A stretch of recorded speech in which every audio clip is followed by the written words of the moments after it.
यज्ञशाशिनः संताः. भगवान सांगतात की यज्ञामधून शिल्लक राहिलेलं अन्न खाणारा जो सत्पुरुष आहे, जो महात्मा आहे, यज्ञ केल्यानंतर शिल्लक राहिलेलं जो भक्षण करतो, तर तो महात्मा सर्व किल्बिषयी मुच्यन्ते, सर्वच्या सर्व पापांमधून तो काय होतो, मुक्त होऊन जातो.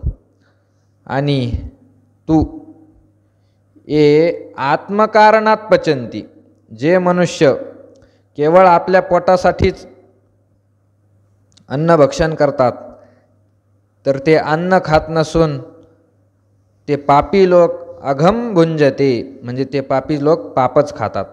देखा विहित क्रियाविधी निर्हेतुका बुद्धी, जो असत्ये समृद्धी विनियोग करी. ज्ञानोबराय म्हणतात, पहा, विहित क्रियाविधी, शास्त्राने जे विहित म्हणून सांगितलं, शास्त्राने जे करा म्हणून सांगितलं, अशा ज्या काही क्रिया आहे, त्या क्रियांचं जो मनुष्य अनुष्ठान करतो आणि ते अनुष्ठान करत असताना निर्हेतुका बुद्धी, त्याच्यामध्ये कोणत्याही प्रकारचा हेतू ठेवत नाही. मनातील जी काही इच्छा आहे ती इच्छा सोडून देतो आणि मग आपल्या स्वधर्माचं कर्म करतो मनुष्य. जो असत्ये समृद्धी विनियोग करी, त्याच्याकडे जे काही आहे, जे काही समृद्धी आहे, समृद्धी म्हणजे त्याच्याकडे असलेली संपत्ती, त्याच्याकडे असलेलं पद, त्याच्याकडची सत्ता, त्याच्याकडचं सगळं बळ, या सगळ्यांचं तो काय करतो, विनियोग करतो. विनियोग म्हणजे त्याचा खर्च करतो, त्याचा उपयोग करतो धर्मकार्यामध्ये. कोणते कोणते धर्मकार्य करतो? ज्ञानोबराय म्हणतात, गुरु गोत्र अग्निपूजी, अवसरी भजे द्विजी, आणि निमित्तादिकी यजी पितरोद्देशे. गुरु गोत्र अग्निपूजी, आपले जे काही गुरु आहे त्या गुरूंची तो काय करतो, पूजा करतो. गुरु म्हणजेच सद्गुरू, संत, एक अर्थी शब्द आहे. तर या गुरूंची, संताची जो काय करतो, पूजा करतो. पूजा संताची घाली संताशी आसने, पूजा करी काया वाचा मने, एका जनार्दनी जाणे इच्छेले ते पूर्वी. संताची काय करावी, पूजा करावी. त्यानंतर गोत्र, आपलं जे काही गोत्र असेल कुळाचं, त्या गोत्राची पूजा करतो. अग्निदेवतेची पूजा करतो, यज्ञाची पूजा करतो. आणि अवसरी भजे द्विजी, काही निमित्त प्राप्त झाला असता द्विजी भजे, म्हणजे ब्राह्मणाचं काय करतो, पूजन करतो. ब्राह्मणाचं पूजन करतो. एखाद्या वेळेस घरी भिक्षा मागण्यासाठी ब्राह्मण आले तर ब्राह्मणाची काय करतो, पूजा करतो. किंवा एखादा सण असेल, सणाच्या दिवशी, एकादशी द्वादशीच्या दिवशी ब्राह्मणाची पूजा करतो, ब्राह्मणाला दान दक्षिणा देतो. आणि निमित्तादिकी यजी पितरोद्देशे, काही निमित्त पाहून पितरोद्देशे यजी, आपले जे काही पितर आहे त्या पितरांच्या निमित्ताने काय करतो, यज्ञ करतो, पितरांची काय करतो, पूजा करतो. भाद्रपद महिन्यातील वद्य पक्ष असेल पितृपक्षामध्ये, किंवा अक्षय तृतीया असेल, तर या तिथीला काय करतो, आपले जे पितर आहे त्या पितरांचं काय करतो, पूजन करतो, त्यांचं श्राद्ध करतो. या यज्ञक्रिया उचिता यज्ञेशी हवन करिता, हुतशेष स्वभावता उरे जे जे. या काही उचित यज्ञक्रिया आहे. हे सगळं करणं म्हणजे काय आहे, यज्ञ करणं आहे. यज्ञ करणं, गुरूंची पूजा करणं हा सुद्धा यज्ञ आहे. अग्नीची पूजा करणं हा यज्ञ आहे. आपल्या गोत्राची पूजा करणं हा सुद्धा यज्ञ आहे. त्यानंतर ब्राह्मणांची पूजा करणं हा सुद्धा एक यज्ञ आहे. नामस्मरण करणं सुद्धा यज्ञ आहे. नामजप यज्ञ तो परम. त्यानंतर तप करणं हा सुद्धा यज्ञ आहे. ज्ञान घेणं हा सुद्धा यज्ञ आहे. अन्नदान करणं हा सुद्धा यज्ञ आहे. भगवंताची भक्ती करणं हे सगळे काय आहे, यज्ञ आहे. यज्ञ, या यज्ञक्रिया उचिता, आपल्यासाठी जी उचित यज्ञक्रिया आहे, तर यज्ञेशी हवन करिता या सर्वांचं अग्नीमध्ये काय करतो, हवन करतो, अग्नीची पूजा करतो. आणि मग हुतशेष स्वभावता उरे जे जे, जे काही त्याच्यातून शिल्लक राहतं पूजन करून, असं जे काही अन्न राहतं ते अन्न, ते सुखे आपुले घरी, कुटुंबेशी भोजन करी, की भोग्याची ते निवारी कल्मशाते. ते सुखाने आपल्या घरी नेतो, यज्ञातून शिल्लक उरलेला प्रसाद, आणि त्या प्रसादाचं भोजन करतो. कुटुंबेशी भोजन करी, आपल्या कुटुंबासोबत त्या प्रसादाचं जो भोजन करतो, तर ज्ञानोबा म्हणतात की भोग्याची ते निवारी कल्मशाते. तर यज्ञातून शिल्लक राहिलेला जो काही प्रसाद आहे, त्या प्रसादाचं जो सेवन करतो, म्हणजे आपलं जे स्वधर्म आहे, त्या स्वधर्मातून आपण जे काही धन कमावलं, त्या धनाचा भगवंताच्या पूजेमध्ये जो विनियोग करतो आणि जे काही उरतं शिल्लक, ते शिल्लक उरलेल्या धनाचा आपल्या कुटुंबासोबत जो भोग घेतो, तर ते भोग म्हणजेच भोग नसून कल्मशाते निवारी, आपल्या सगळ्या पापाचं ते काय करतं, निवारण करतं. म्हणजे स्वधर्मातून शिल्लक राहिलेलं जे काही अन्न आहे, जी काही संपत्ती आहे, त्याचा जर भोग घेतला तर आपल्या पापाची निवृत्ती होते. ते यज्ञावशिष्ट भोगी म्हणून सांडीजे तो आघी, जयापरी महारोगी अमृतसिद्धी. जयापरी अमृतसिद्धी महारोगी सांडी. ज्याप्रमाणे एखाद्या मनुष्याला फार मोठा महारोग झाला, कोणत्याही दवाखान्यात नाही, त्याला बरंच लागत नाही, पण त्या मनुष्याला जर अमृतसिद्धी दिली, अमृताचं जर औषध दिलं, तर ते अमृताचं औषध काय करतं, महारोग जो आहे तो महारोगाचं काय करतं, निवारण करतं. त्याचप्रमाणे ज्ञानोबा म्हणतात यज्ञावशिष्ट भोगी, यज्ञामधून शिल्लक राहिलेलं अन्न जो खातो, तो आघी सांडीचे, सगळ्या पापापासून तो दूर जातो, पाप त्याला लागत नाही. की तत्वनिष्ठ जैसा नागवे भ्रांती लेशा, तो शेष भोगी तैसा नाकळे दोषा. जो तत्वनिष्ठ झालेला महात्मा आहे, तत्वनिष्ठ म्हणजे तत्वाचं ज्याला ज्ञान झालेलं आहे, तत्व शब्दाचा अर्थ होतो भगवान परमात्मा. भगवान परमात्म्याचं ज्या मनुष्याला ज्ञान झालेलं आहे, किंवा वास्तव ज्ञान ज्या मनुष्याला झालेलं आहे, जगत कसं आहे, देव कसा आहे, मी कसा आहे, याचं सगळ्या प्रकारे यथायोग्य पद्धतीने ज्याला ज्ञान झालं, तर तो मनुष्य भ्रांतिलेशा नागवे, त्याला कधीही भ्रम होत नाही. त्या मनुष्याला भ्रम होत नाही. दिवसा एखादा मनुष्य जर चालत असेल आणि त्या मनुष्याला जाता जाता उजेडामध्ये एखादी काय दिसली, दोरी पडलेली दिसली, वाकडी तिकडे दोरी पडलेली होती, उजेडामध्ये त्याला दिसली, त्या दोरीचं त्याला काय झालं, ज्ञान झालं, ज्ञान. आणि तसाच तो पुढं निघून गेला, तसाच पुढं निघून गेला.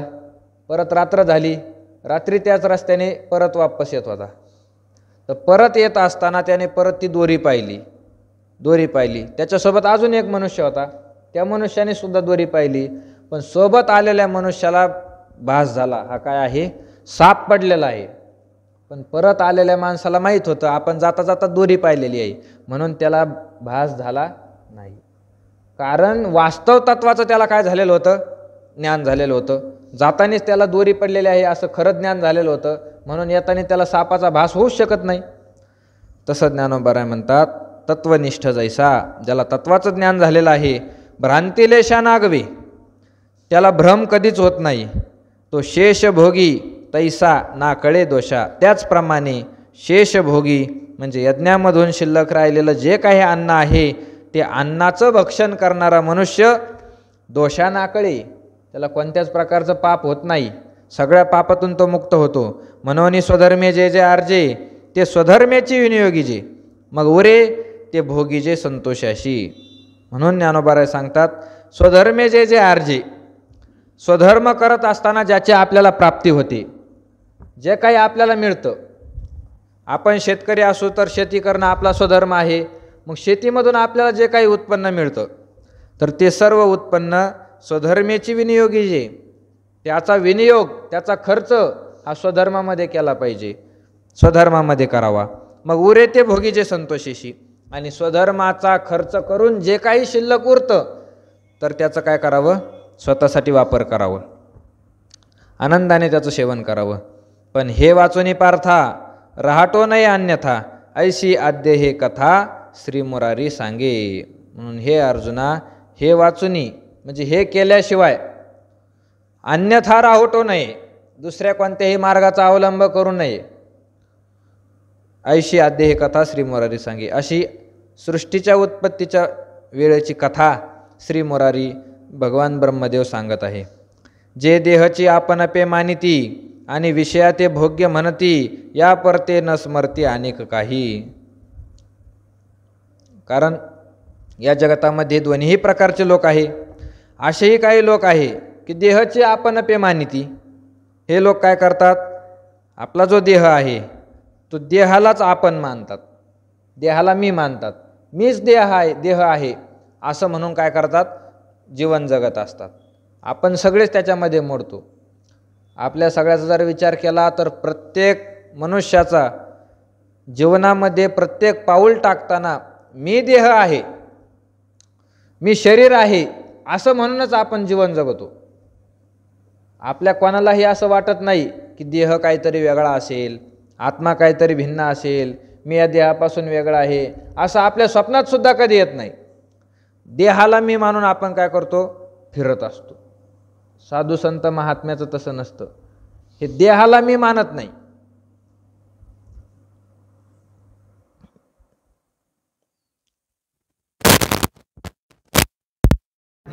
आणि विषयाचे भोग्य म्हणती, या परतेनं स्मरते अनेक काय.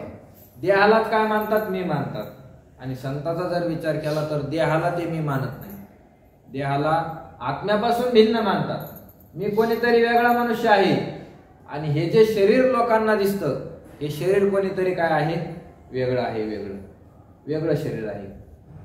कारण मीचा जर विचार केला तर जागृतीमध्ये आपल्याला कळत नाही, पण जर आपण झोपलो आणि झोपीमध्ये जर स्वप्न पडलं तर स्वप्नामध्ये सुद्धा कोण असतं, मी असतो.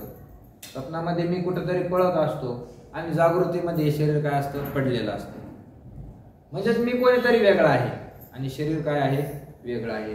हा निश्चय फक्त संत महात्म्याच्या ठिकाणी असतो. संत महात्म्याच्या ठिकाणीच निश्चय असतो. त्यांना जर सोडलं तर इतर लोक सगळे देहालाच मी मानतात. आणि संत मंडळी, महात्मे मंडळी, जे सत्पुरुष आहे, भगवंताचा ज्यांना आत्मसाक्षात्कार झालेला आहे, असे पुरुष देहाला मी मानत नाही.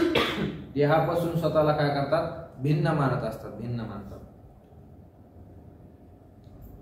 आणि विषयाचे भोग्य म्हणती, काही लोक देहाला मी मानतात आणि विषयाचे भोग्य म्हणती. जे काही विषय आहे, शब्द, स्पर्श, रूप, रस, गंध, यांना भोग्य म्हणतात, भोगण्याजोगं मानतात. यांना भोगण्यासाठी जन्म झाला आहे असं मानतात. या परतेनं स्मरते अनेक काही, याच्याशिवाय दुसरी कशाची त्यांना आठवण सुद्धा येत नाही. देव म्हणजे काहीतरी आहे, परमार्थ काहीतरी करावा लागतो, याची आठवण सुद्धा होत नाही. विषयाचे भोग्य म्हणती, विषयाला सेवन करण्यासाठी आयुष्य घालतात. हे यज्ञोपकरण सकळ नेनत साते बरळ, अहम बुद्धी केवळ भोगू पाहती. हे यज्ञोपकरण सकळ, हे सगळं जे काही यज्ञरूपी सामग्री आहे, स्वधर्म यज्ञरूपी जी काही सामग्री आहे, ती सामग्री नेनत साते बरळ, ज्यांना कळत नाही, या सामग्रीचं ज्यांना ज्ञान झालेलं नाही. यज्ञ हे कशाच तरी साधन आहे, यज्ञरूपी साधन केल्यानंतर आपल्याला देव मिळू शकतो असं ज्यांना कळतच नाही, नेनत साते आणि बरळ. आणि जे बरळ झालेले आहे, बरळतात, भ्रांत झालेले आहे, ज्यांना भ्रम झालेला आहे, अहम बुद्धी केवळ भोगू पाहती. असं अहम बुद्धीने मीपणा धारण करून मी काहीतरी मनुष्य आहे असं म्हणून केवळ भोगू पाहती, या यज्ञाचा भोग घेण्याचा प्रयत्न करतात. आणि कसा करतात, इंद्रिय रुची सारिखे करविते पाकनिके, ते पापीये पातके सेविते जा.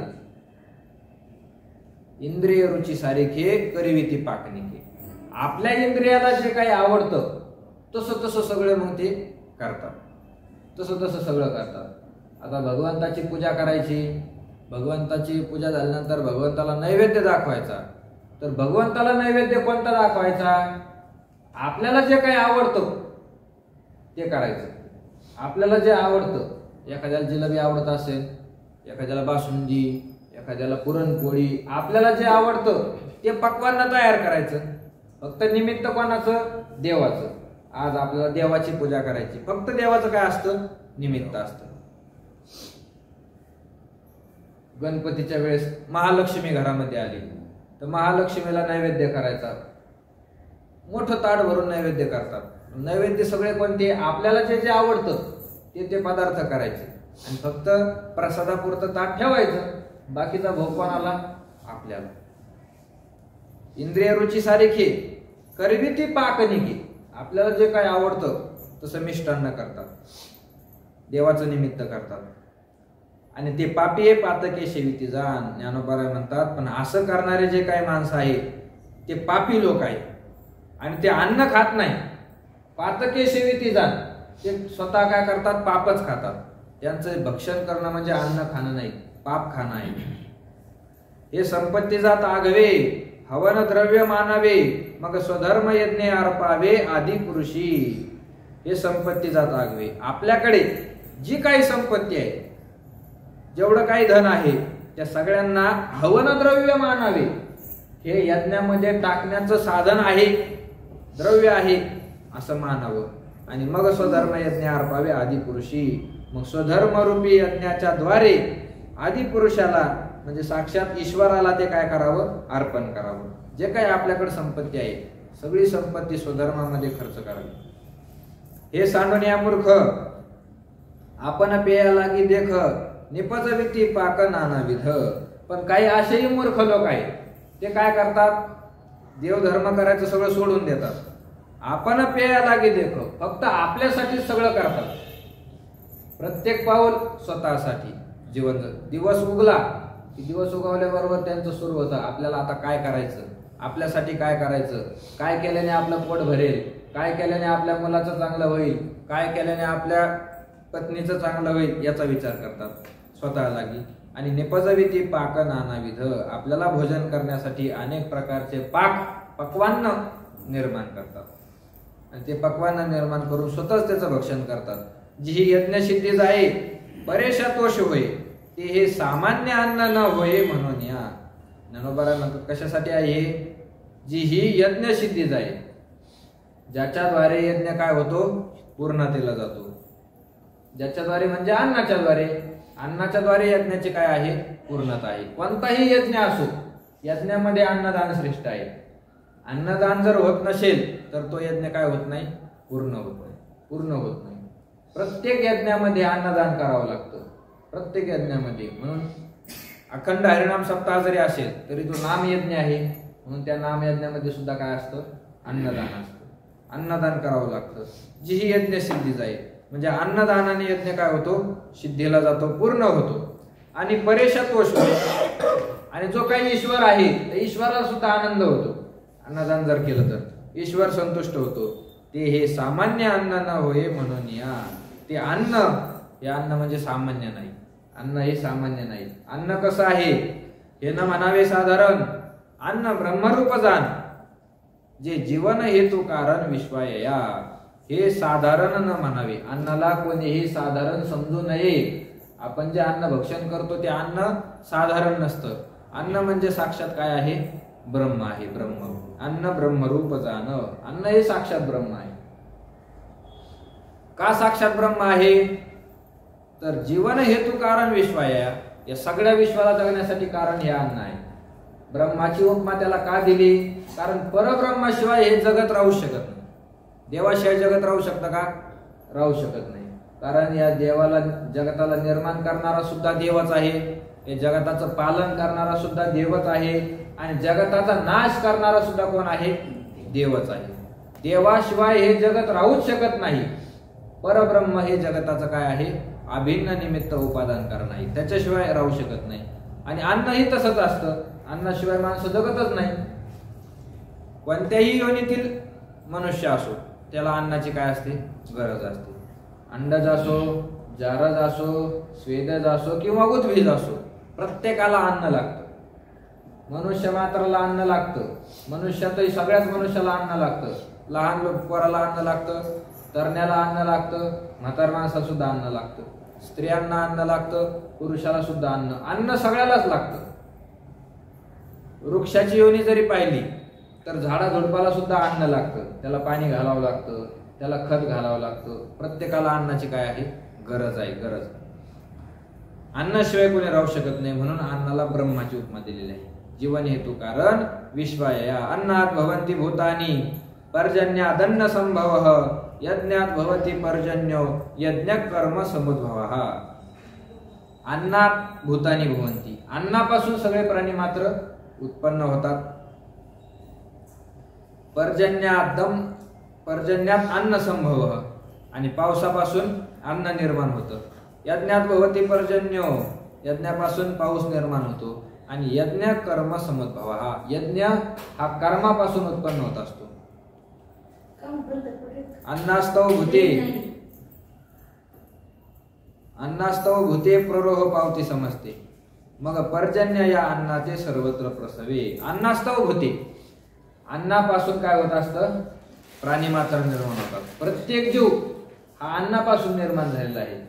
अन्नात भवंती भूतानी. पितृभुक्तान्न जातवीर्यात जातोन्येनैव वर्धते.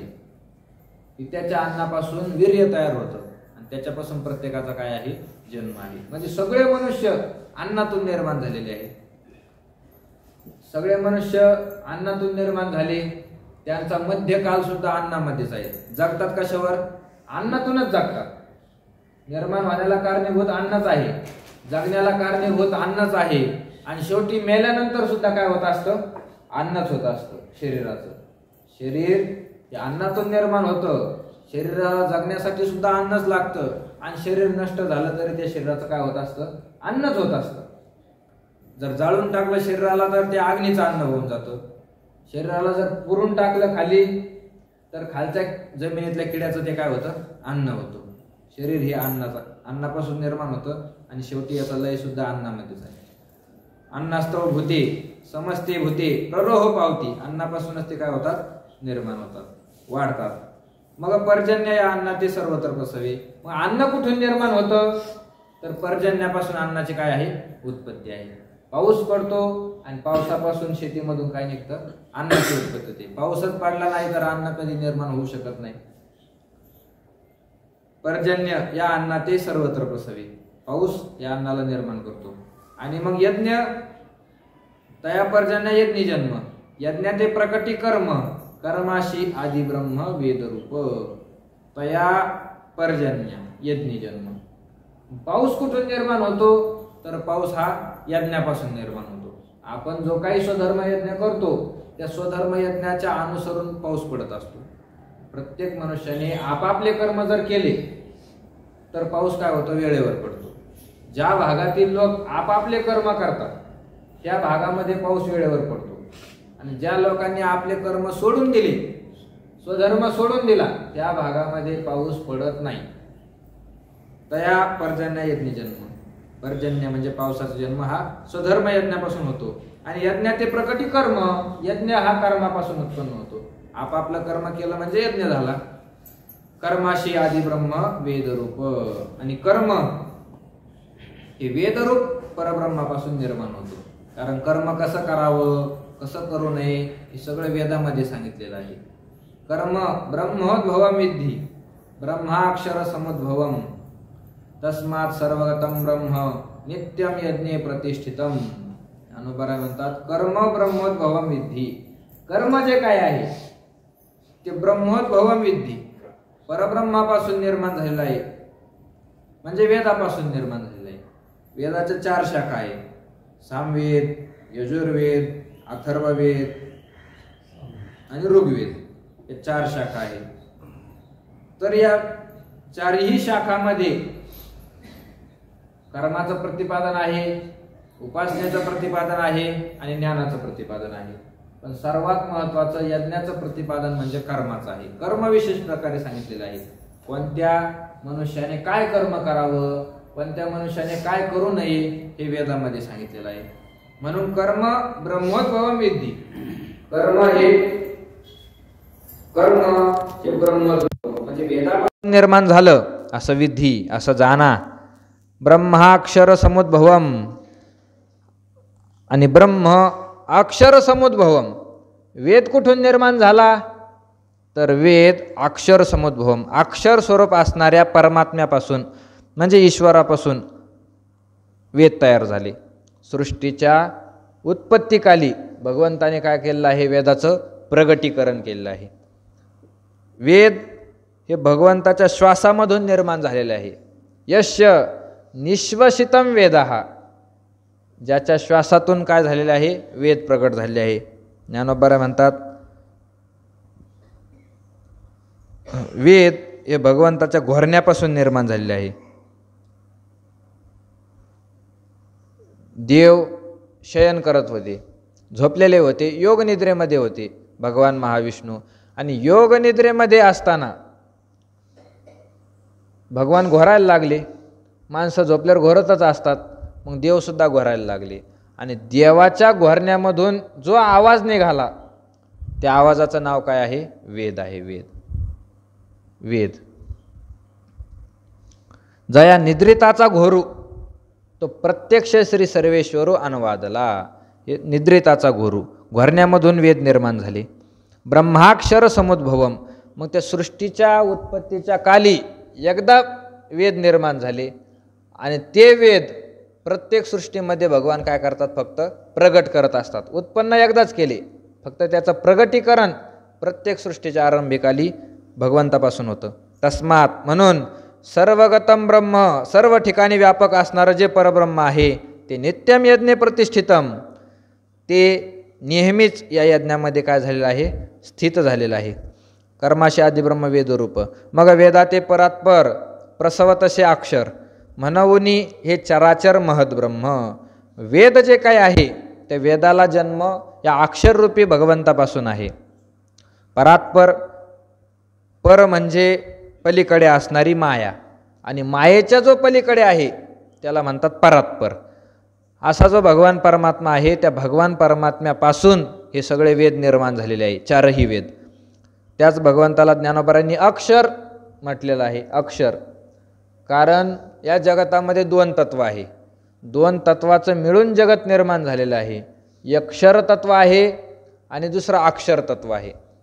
क्षर तत्व आणि अक्षर तत्व. क्षर शब्दाचा अर्थ होतो ज्याचा नाश होतो, जे मरून जातं, जे टिकत नाही, त्याला काय म्हणायचं? क्षर. आणि अक्षर शब्दाचा अर्थ होतो ज्याचा कधीही नाश होत नाही, जे कधीही मरत नाही, तीनही काळामध्ये जे जसंच्या तसंच असतं, त्याला काय म्हणायचं? अक्षर. तर हे सगळं जगत क्षर पुरुषामध्ये मोडतं. सगळं जगत काय आहे? क्षर आहे. क्षर म्हणजे जगाचा नाश होत असतो. नाशवान गोष्टीमध्ये जगताचा काय आहे? समावेश आहे. आपलं शरीर, शरीराचा नाश होतो की नाही? होतो. शरीराचा काय होतो? नाश होतो.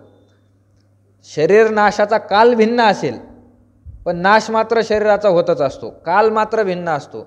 काहीचं 20 वर्षानंतर शरीर मरून जातं, काहीचं शरीर 50 वर्षांनी मरतं, काहीचं म्हातारा झाल्यावर मरतं, काहीचं 100च्या पुढं जातं, पण मरण त्याला काय आहे? निश्चित आहे. या जगतामध्ये अमर आजपर्यंत कोणी झाला नाही आणि कोणीही होऊ शकत नाही. प्रत्येक मनुष्याचं शरीर हे काय असतं? नाशिवंत असतं. नाशिवंत. जगामध्ये चिरंजीव आहे. काही लोक काय आहे? चिरंजीव आहे. अश्वत्थामा बलिर्व्यासो, चिरंजीव सांगितलेले आहे. अश्वत्थामा काय आहे? चिरंजीव आहे. बलिराजा, व्यास महाराज, मार्कंडेय ऋषी, हनुमंतराय हे चिरंजीव आहे. तर चिरंजीव म्हणजे काय? अमर नाही झालेले. चिरंजीव शब्दाचा अर्थ होतो चिरंजीवती. अनेक कालापर्यंत ते काय असतात? तसेच असतात. अनेक कालापर्यंत जगतात. म्हणजे कल्पाचा अंत होईपर्यंत त्यांचं शरीर असतं.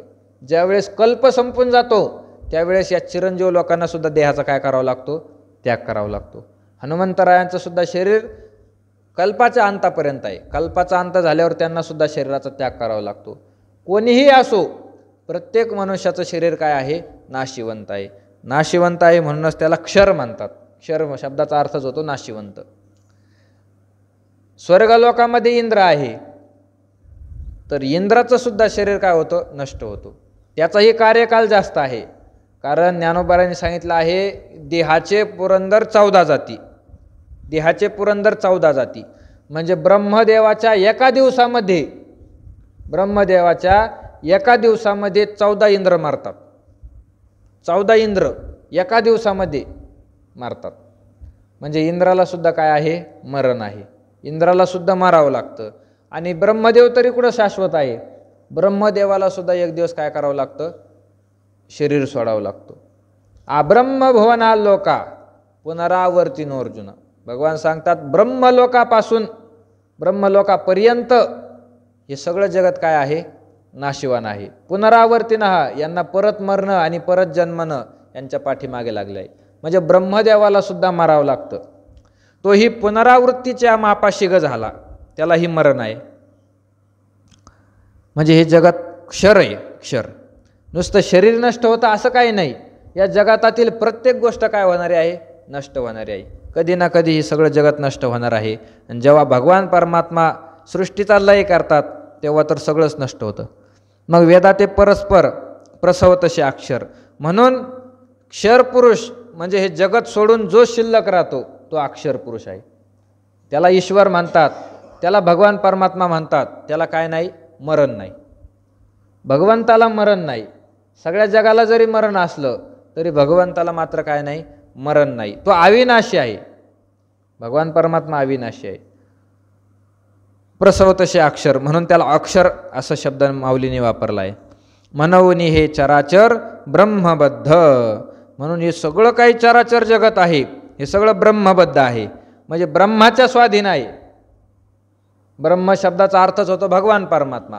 भगवंताच्या स्वाधीन सगळं जगत आहे. त्याला वाटलं तर तो जगत काय करतो? निर्माण करतो.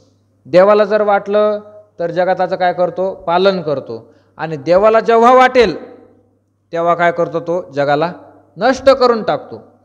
त्याचा सगळा काय आहे? हा खेळ आहे, खेळ. त्याच्या इच्छेने सर्व काही होतं. म्हणून हे चराचर, चर आणि आचर स्वरूप असणारं हे जेवढं काही जग आहे ते ब्रह्मबद्ध, ब्रह्माने बांधलेलं आहे. ब्रह्माच्या ते स्वाधीन झालेलं आहे. ब्रह्माच्या सत्तेने हे जगत काय करतं? जगत असतं. परिकर्माची मूर्ती यज्ञे अधिवास श्रुती ऐके सुभद्रापती अखंडगा. हे सुभद्रापती म्हणजे हे अर्जुना, सुभद्रेचा पती असणाऱ्या अर्जुना, ऐक. कर्माची मूर्ती, कर्माचं मूर्तिमंत स्वरूप असणारा जो यज्ञ, यज्ञ हे कर्माचं मूर्तिमंत स्वरूप आहे. कर्म, कर्म म्हणजे काय?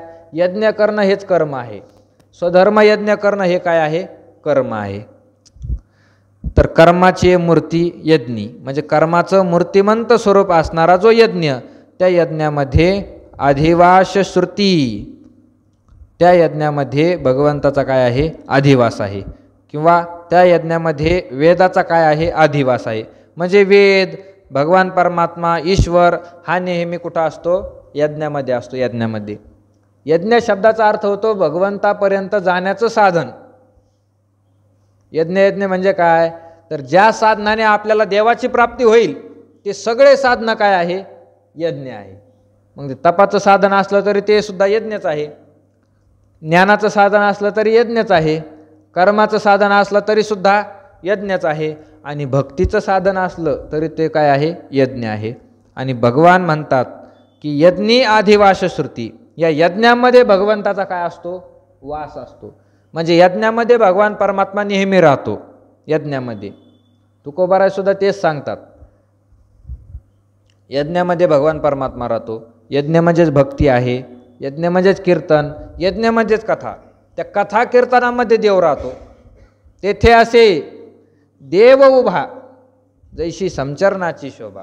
संत भार पंढरीत कीर्तनाचा गजर होतं तेथे असे देव उभा. पंढरी क्षेत्रामध्ये कीर्तनाचा गजर होतो आणि त्या कीर्तनाच्या गजरामध्ये कोण आहे? देव उभा आहे. देव उभा आहे. ज्या लागी वेद श्रुती पुराणे तेची विठ्ठल नाणे तिष्ठे कथे. तोच भगवान परमात्मा कुठं राहतो? कीर्तनामध्ये राहतो. कीर्तनाची त्याला काय आहे? आवड आहे. हरिकथेची आवडी देवा करीतो सेवा दासांची. भगवान परमात्म्याला कीर्तन भक्ती फारच आवडते. भगवंताची कथा होत असेल तर ती कथासुद्धा देवाला आवडते. म्हणून देव त्या कीर्तनामध्ये येऊन नाचतो. कीर्तनामध्ये येऊन नाचतो. नामदेव कीर्तन करी पुढे देव नाचे पांडुरंग. नामदेवरायाचं कीर्तन चालू असताना भगवान परमात्मा कीर्तनामध्ये येऊन नाचत होते. यज्ञी अधिवास श्रुती म्हणजेच यज्ञामध्ये हे सगळं भगवान परमात्म्याचं काय असतं? स्वरूप असतं. किंवा वेदसुद्धा या यज्ञामध्ये राहतात आणि अखंडगा नेहमी असतात. एवं प्रवर्तितं चक्रम नानुवर्तयति हयः अघायोरिंद्रिया रामो मोघम पार्थ सजीवती. हे पार्थ, हे अर्जुना, एवं अशा प्रकारे प्रवर्तितम चक्रम जे काही सृष्टीचक्र सुरू आहे मी सांगितल्याप्रमाणे. कोणतं सृष्टीचक्र? अनादिकालापासून जी परंपरा चालत आलेली आहे. आता सांगितलेली अन्नात भवन्ति भूतानि पर्जन्यादन्न संभव यज्ञात भवति पर्जन्यो यज्ञ कर्म समुद्भव कर्म ब्रह्मोद्भवम विद्धी ब्रह्माक्षर समुद्भवम. ही जी परंपरा आहे, अक्षर स्वरूप असलेल्या परब्रह्मापासून वेद निर्माण होतात, वेदापासून सगळे कर्म निर्माण होतात आणि कर्मापासून यज्ञ निर्माण होतो, यज्ञापासून पर्जन्य निर्माण होतो, पर्जन्यापासून अन्न निर्माण होतं आणि त्या अन्नापासून सगळ्या प्राणीमात्रांचा जन्म होतो. ही जी परंपरा आहे, तर या परंपरेला यह न अनुवर्तयती, जो या परंपरेला अनुसरून वागत नाही, या म्हणजे याच्या विरुद्ध वागतो, सह आघायुहु, तो मनुष्य काय आहे, अल्प आयुष्याचा आहे, कमी आयुष्याचा आहे, लवकर मारणारा आहे किंवा पापी आहे. इंद्रियारामो, इंद्रियांमध्ये रममान होणारा आहे. पार्थ समोघम जीवती, त्याचं जगणं हे काय आहे, व्यर्थ आहे, फुकट जगतो तो, त्याच्या जगण्याला किंमत नाही. ऐशी हे आदी परंपरा संक्षेपे तुझ धनुर्धरा सांगितली या अध्वरा लागून या. हे अर्जुना, ही आदिकालापासून चालत आलेली परंपरा आहे आणि तुझं संक्षेपे थोडक्यामध्ये मी सांगितलं. तसं ही परंपरा फार मोठी आहे, याचा विस्तार सांगायला गेलं तर याचा विस्तार फारच मोठा आहे. मी विस्ताराने सांगितले नाही, संक्षेपाने सांगितले आहे. अध्वरा लागून या म्हणजे या यज्ञाच्या लागून, यज्ञाच्या संबंधी जे जे काही ज्ञान आहे ते सगळं ज्ञान मी तुला काय केलेलं आहे, सांगितलेलं आहे.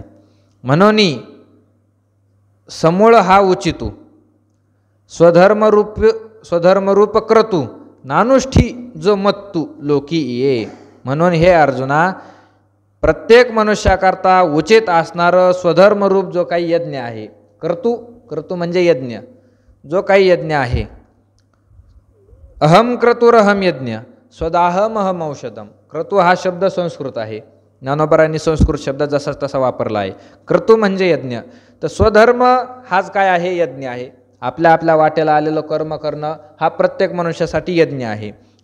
तर असा जो यज्ञ न अनुष्ठी, जो मनुष्य करणार नाही, आपल्या यज्ञाचं जो मनुष्य पालन करणार नाही, म्हणजे शेतकरी आहे पण शेती करणार नाही, व्यापारी आहे व्यापार करणार नाही, शिक्षक आहे विद्यार्थ्याला शिकविणार नाही, विद्यार्थी आहे विद्येचं ग्रहण करणार नाही, त्याचबरोबर कीर्तनकार आहे कीर्तन करणार नाही, प्रवचनकार आहे प्रवचन करणार नाही, श्रोता आहे श्रवण करणार नाही, वारकरी आहे नामस्मरण करणार नाही. तर आपापल्या वाट्याला आलेलं हे कर्म जो करत नाही, न अनुष्ठी, याचं अनुष्ठान जो मनुष्य करत नाही, का करत नाही, मत्तू, ज्ञानोबरांनी शब्द वापरला मत्तू, तो उन्मत्त झालेला असतो. तो काय झालेला असतो, उन्मत्त झालेला असतो. स्वधर्माचं अनुष्ठान कोणते लोक करत नाही, जे लोक काय झालेले आहे, उन्मत्त झालेले आहे. उन्मत्त म्हणजे माजलेले आहे. आपल्याकडे जेवढी काही संपत्ती आहे, आपल्याकडे एखादं पद आहे, तर या संपत्तीच्या किंवा पदाच्या मदाने उन्मत्त झालेले आहे.